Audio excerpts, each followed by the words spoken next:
Namo tassa bhagavato arahato samma sambuddhassa buddhang dhammang sanghang namasami.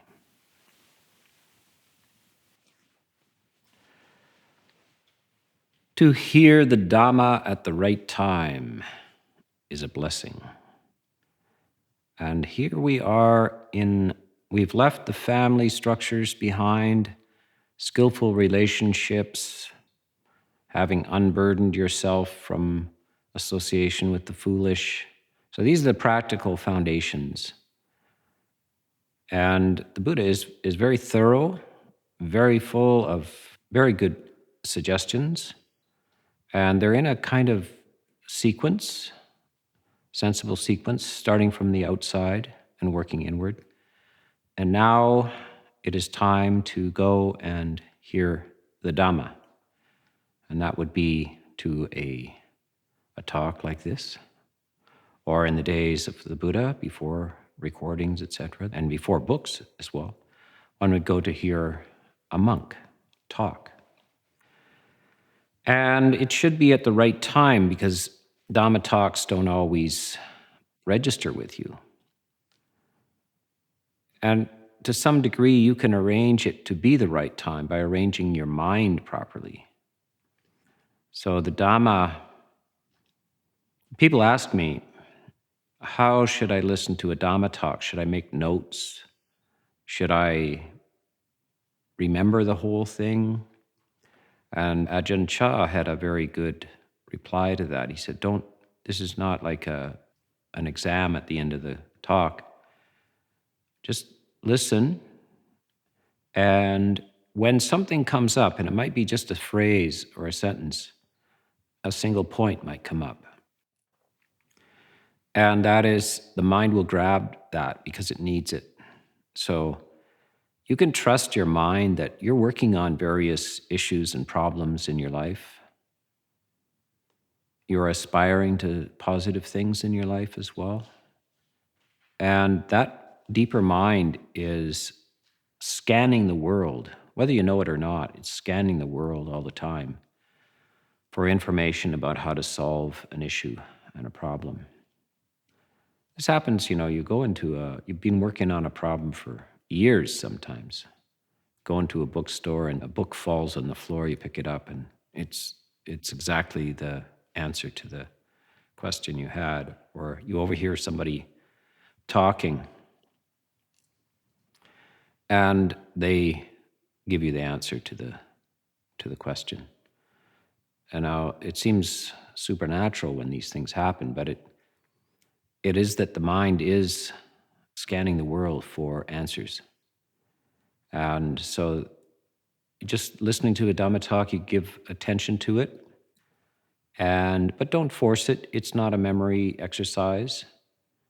And you don't have to know the entire Dhamma. The Buddha says as much, that it's just the essence. If it leads to the end of suffering, that's the point. An encyclopedic knowledge is very nice. We admire people who have encyclopedic knowledges of the Pali Canon. They can quote by memory. But that's a feat of memory and intelligence. It's not necessarily a feat of Dhamma, because Dhamma is about the heart. It's a matter of whether it's effective. So you set your mind to allow the Dhamma to penetrate if the right thing is said. And it will be said in different ways by different people. You may not respond to it. The exact same thing can be said by a number of people and you don't hear it, but one day the right person says it in the right way at the right time. And the penny drops. It clicks. So that's the importance of Dhamma and timeliness. One of the characteristics of Dhamma is actually that it's akaliko, or timeless. It is true at all times in all situations, but there is an element of time that one needs to be in the right frame of mind, have formulated the question right before the answer can arrive. And then again, responding to different people. And you shouldn't hesitate to look for different formulations of Dhamma. Sometimes it's in the form of writing. This is something of the modern world. At the time, in the 5th century, there was no writing. So people were not responding to words precisely set down on paper. They were responding to the spoken word. And it would have been affected by the tone of voice and the kind of events that you had in your life up to that time.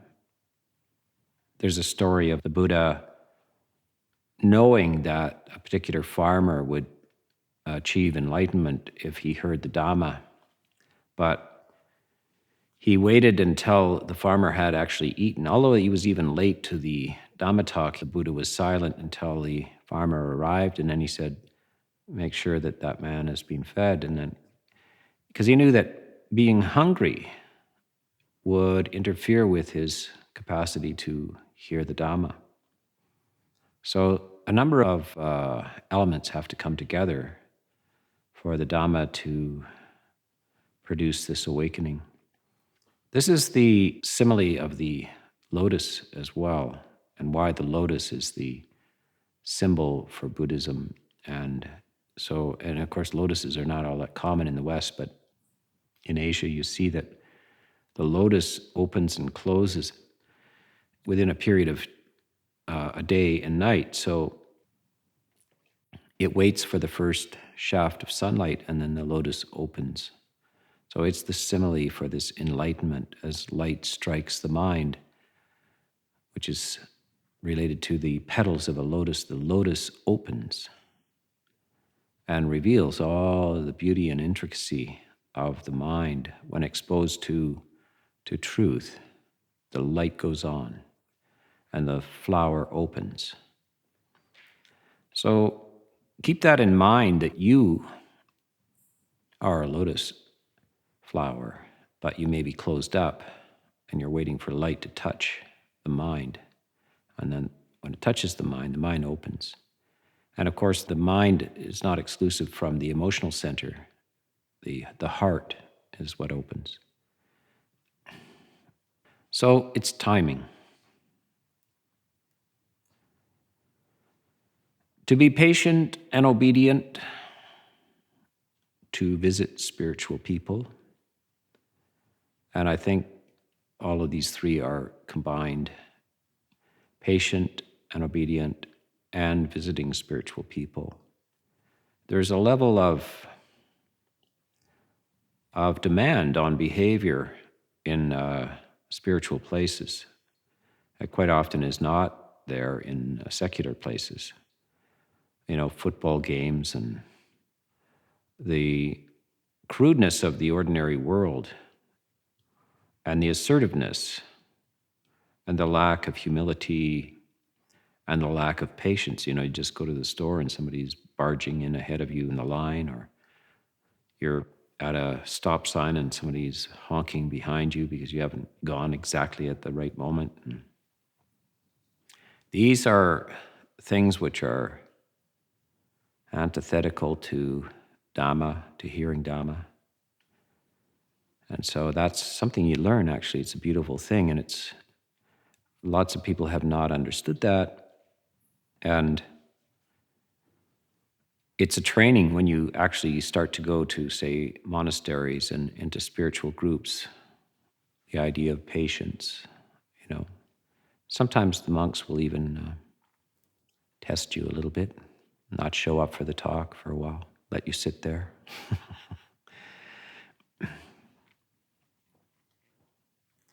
Ask you to do certain things that would be strange in the secular world, but appropriate in the spiritual world. That is obedience, or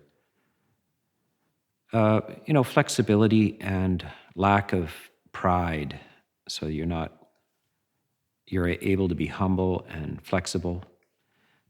When monks come to the robes, sometimes they're all grown up and have been successful in life, and then they show up and they're the most junior in the monastery, and maybe for a few years you might have to tidy up the abbot's kuti, because the abbot has given you dependence, and you're receiving instruction, and you're starting at the bottom, and you have to empty the spittoons and wash the sheets and sweep the floors, and you might have a PhD in physics. And now you are expected to just do the most humble things and not have a problem with it. To let go of this need to be recognized and proud and all these things, it's a very beautiful thing. It's different from the world. So these are attributes that allow you to open to Dhamma when you let your ego go by, and your pride and your restlessness and impatience, because those block the reception of the Dhamma.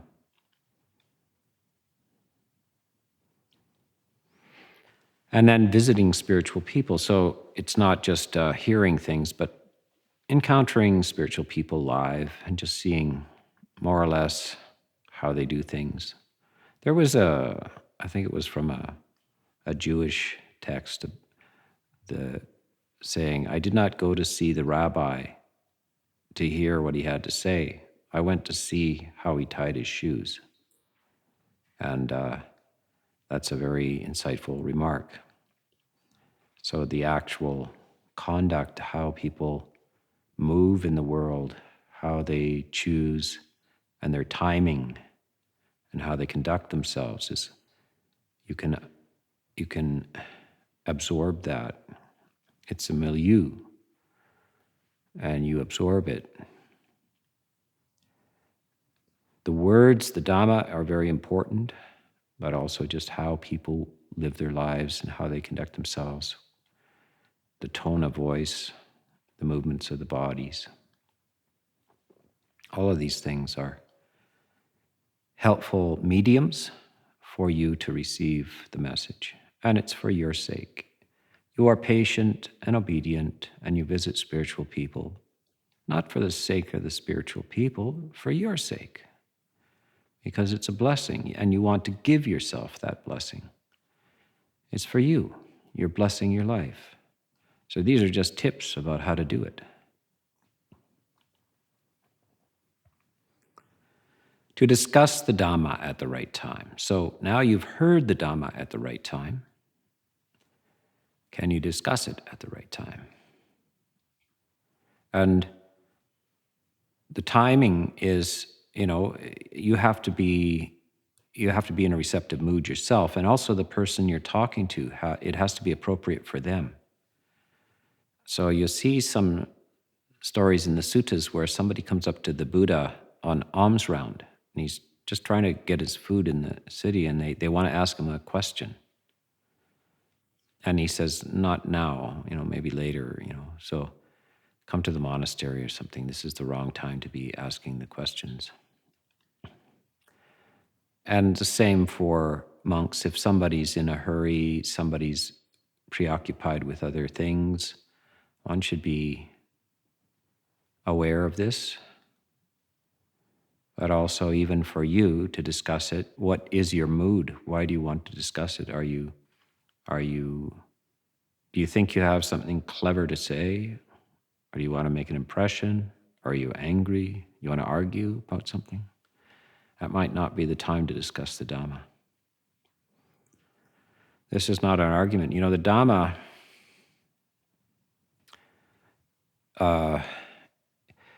the essence of Dhamma it's not an argument that can be made compellingly. You can't overwhelm resistance in other people. And there are very few arguments on the planet that are absolutely compelling. Maybe 2 and 2 is 4, that's compelling. But beyond that, there's always questions. You can always be a skeptic. And there were many skeptics at the time of the Buddha. And all throughout philosophical history, in contemporary times, in other countries and other religions, there were also skeptics. And that's an attitude where you decided that, no, you're not going to be convinced by anything. And there's nothing you can really do. And the Buddha is not really interested in that. He says, there's no way I can convince everybody, and I don't even want to. I don't have time for that. If you're sharp, if you're listening, if you're really interested, I will have more to say to you. But if you're resistant and so forth, I don't have time to waste. I don't have to fix you. So this is again back to the student needs the teacher. Teacher does not need the student. To live austerely and purely, to see the noble truths and to realize Nibbana. Well, the austerities are moderate but necessary. You can't live the life of a pig. It's not going to work. You can't indulge. There's some demands that should be made on you, but there's also moderation. And the Buddha this is the nature of the middle path. It's not about how much fun you can have, because the fun you're having is cheap fun. It's small fun. It's not big time fun. Actually, the austerities are so that it leads to this higher sense of exalted sense of freedom and being. And so this is important to remember, that austerity and purity are necessary, but it doesn't have to be extreme. It can be moderate, but you can't be indulgent. This is the story of the Buddha, of course, that he has given up the palace life, which is the life of indulgence, and then he's hung out with a really rough crew that wants to starve themselves to death. And he's given it a good shot, almost managed to starve himself to death, but then he gives that up and says, this is ridiculous. So the austerities, the real austerity is actually expressed in patience itself. Kanti, which is patience, paramang, which is perfection, uttamang, the highest. Uttamang is, we're having that word quite often, etang mangalang uttamang. This is the highest blessing, uttamang. And he expresses that in a sutta to some former extreme ascetics, fire worshippers. He talks to them and he says, instead of starving yourself to death or standing on one leg and staring into the sun, it would be better if you just were patient. It's a much higher form of austerity. So when we talk about austerity, we're just translating words. And we came across this word before. To be patient and obedient. So there's patient has already come into the vocabulary here. Patience, kanti, is the highest austerity. And so this is something to keep in mind. To live austerely is to live patiently, to be non-indulgent, but not to suffer.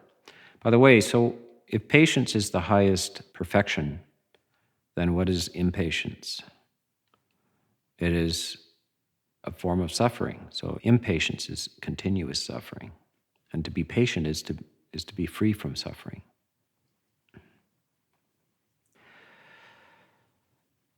To see the noble truths, we're getting very, very high here. We're going up the ladder of blessings. We're coming onto the peak of the mountain here. To see the noble truths. What noble truths? The four noble truths. There is suffering. There is a cause. There's an end. There's a way. So this is very, very important, that you've put in these preliminary blessings to come to this stage. And this is for various serious practitioners. These are for the devoted lay people and the strong practitioners in the Sangha as well, because enlightenment is for all. You don't have to be a monk or a nun to attain enlightenment, but you do have to bless yourself with many things, and you have to visit, and you have to be patient, and you have to be inquiring, and you have to be timely in it in order to see the noble truths, to see through your own suffering, to release yourself from your own suffering. And to see the noble truths is to realize Nibbana. So now we're talking about, I participated in actually translating this sutta about more than 30 years ago with a group at the Bhavana Center, and we were working on this because this phrase, etang mangalang uttamang, keeps appearing at each blessing. And it really says, this is a blessing supreme. Each one is the highest blessing. Uttamang means highest. And at the same time, taking care of your relatives is not as high really as Nibbana. So we had trouble with this. We translated it, the English translation, we gave it to, this is a blessing supreme. So to live austerely and purely, to see the noble truths. So to be patient and obedient, to visit spiritual people, to discuss the Dhamma at the right time, this is a blessing supreme, a blessing. But then now probably get to Nibbana, which is the blessing supreme. So we just changed one word from a blessing supreme to the blessing supreme. It's the only thing we could do because it didn't quite make sense any other way. I'm sure we were being too fussy about that. So to see the noble truths is to realize Nibbana. It is the results of seeing, to see and to know. A mind unshaken when touched by worldly states, sorrowless, stainless, and secure, is actually the aftermath of having attained Nibbana. So the blessings that follow the attainment, the realization of Nibbana. And what is Nibbana? The Buddha gives a number of definitions, but one is the cessation of suffering itself is Nibbana. But it should be realized as, so that's the negative way, but it has a very positive aspect to it too. It is the experience of, it's sometimes called the sorrowless. So it is sorrowless, stainless, and secure. It is secure. So something that has security in a universe which is insecure, which is impermanent. So another way to talk about anicca is to talk about uncertainty. Because in a universe that is swirling, flowing energy with nothing solid in it is uncertain, inherently uncertain. So something has been found that's secure. There's certainty. And so that this is obviously a psychological condition, which as a result, it's a psychological condition, an emotional condition, which is the result of realizations and knowledge. And it's only knowledge if it changes how you experience the universe. And the mind is released.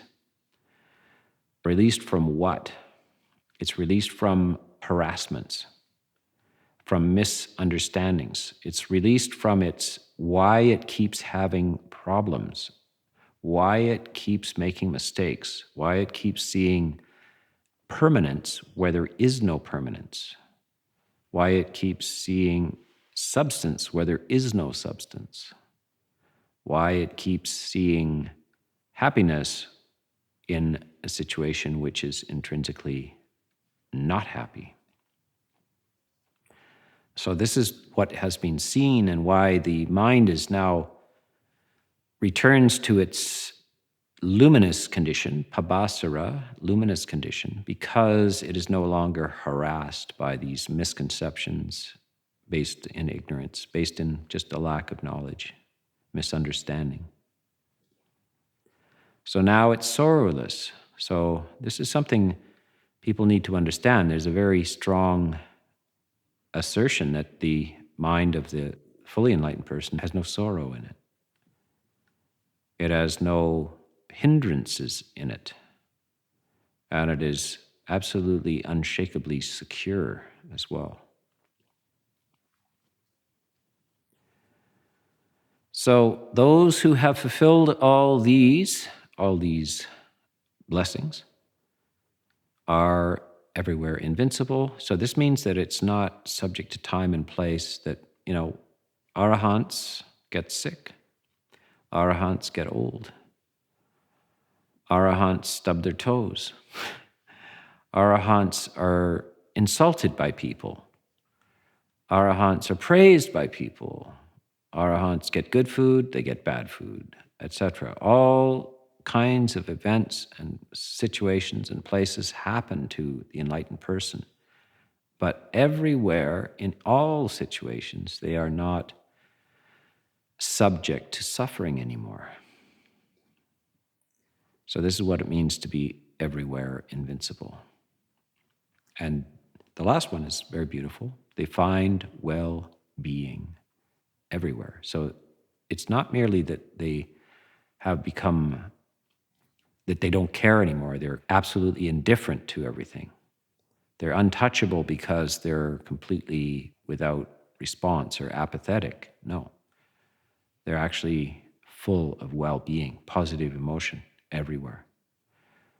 Everywhere they go, lightness, ease, joy, serenity, stillness, loving kindness, compassion. All of these things are available to the enlightened mind. And it rotates through that. By the way, the enlightened mind is also impermanent, but not in the sense of that it's sometimes not enlightened and sometimes is. No, it's always enlightened. It's the happiness, the well-being is sustained, but there's several shades and colors of well-being. Sometimes there's joy, sometimes there's serenity, sometimes there's deep stillness. It rotates through these states, but it doesn't drop into the negative emotions. So very commonly, people have a misunderstanding that everything's impermanent, the mind is impermanent. So sometimes, you get angry, but you're kind of detached from that, and et cetera. So no, no, no, no, no. You're not enlightened and angry at the same time. The impermanence means that the mental states change, of course, ideas, etc., change, but they're always in the positive side. So think of the needle going into a green zone versus the red zone. The red zone is the negative emotions. The green zone is the positive emotions. The needle never swings out of the green zone, never goes into the negative area, but it moves in the green area. It moves back and forth between joy, energy, engagement in conversation, compassionate outreach, sensitivity to other beings, and then into deep stillness, because the stillness is available to the mind, a deep, blissful stillness, because the mind is no longer entangled. It doesn't have to sort out any more problems. The problem solving is done. And so that's why it can easily enter into these samadhi states, these deep samadhi states. So the Buddha himself enters into samadhi still. The eighth factor of the Eightfold Path is sama samadhi, right serenity and stillness. And so the arahants and various stages of enlightenment all enter into that very easily without any impediments, because they have resolved their basic existential issues. So this is the end of the Sutta on Great Blessings, the Mangala Sutta. And may you achieve all of these in your practice.